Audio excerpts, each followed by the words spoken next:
നമസ്കാരം, കൊട്ടാരക്കര മീഡിയയിലേക്ക് സ്വാഗതം. ഷോർട്ട് വീഡിയോകളും റീലുകളും കാണുന്നതും ഷൂട്ട് ചെയ്യുന്നതും ഷെയർ ചെയ്യുന്നതുമായ സംസ്കാരം ലോകമെമ്പാടും വളരാൻ ടിക്ടോക്ക് വഹിച്ച പങ്ക് ചില്ലറയല്ല. ചൈന ആസ്ഥാനമായി പ്രവർത്തിക്കുന്ന കമ്പനിക്ക് കീഴിലുള്ള ആപ്പ് സുരക്ഷാ കാരണങ്ങൾ മുൻനിർത്തി ഇന്ത്യ ഉൾപ്പെടെയുള്ള രാജ്യങ്ങൾ പിന്നീട് നിരോധിച്ചിരുന്നു. എന്നാൽ ടിക്ടോക്ക് നിരോധിക്കാൻ വളരെ മുൻപ് തന്നെ വൻ നീക്കങ്ങൾ നടത്തിയ മുൻ അമേരിക്കൻ പ്രസിഡന്റ് ഡൊണാൾഡ് ട്രംപ് ഇപ്പോൾ ടിക്ടോക്കിൽ അക്കൗണ്ട് തുറന്നിരിക്കുകയാണ്. താൻ നിരോധിക്കാൻ ആലോചിച്ച അതേ ആപ്പിൽ ട്രംപ് അക്കൗണ്ട് എടുത്തത് കൗതുകത്തോടെയാണ് ലോകം വീക്ഷിക്കുന്നത്.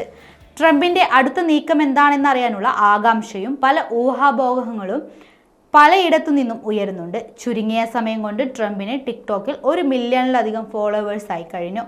റിപ്പബ്ലിക്കൻ പ്രസിഡന്റ് സ്ഥാനാർത്ഥിയായ ട്രംപ് യുവാക്കളെ കയ്യിലെടുക്കുവാനാണ് ടിക്ടോക്കിൽ എത്തിയതെന്നാണ് റിപ്പോർട്ടുകൾ. ന്യൂജേഴ്സിയിലെ അൾട്ടിമേറ്റ് ഫൈറ്റിംഗ് ചാമ്പ്യൻഷിപ്പ് പരിപാടിയിൽ വെച്ച് അനുയായികളെയും ആരാധകരെയും കൈവീശി കാണിക്കുന്ന ഒരു ഹ്രസ്വ വീഡിയോയും ട്രംപ് പോസ്റ്റ് ചെയ്തിട്ടുണ്ട്.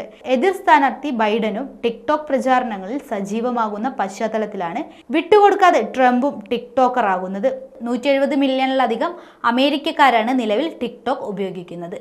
ചൈന ആസ്ഥാനമായി പ്രവർത്തിക്കുന്ന ബൈറ്റ് ഡാൻസിന്റെ ഉടമസ്ഥതയിലുള്ള ടിക്ടോക്ക് സുരക്ഷയ്ക്ക് ഭീഷണിയാണെന്ന് പറഞ്ഞാണ് പ്രസിഡന്റ് ആയിരുന്നപ്പോൾ ട്രംപ് ആപ്പ് നിരോധിക്കാൻ ശ്രമിച്ചത്. ടിക്ടോക്ക് നിരോധിക്കാനുള്ള ട്രംപിന്റെ നീക്കങ്ങളെ 2020 കോടതി തടയുകയായിരുന്നു.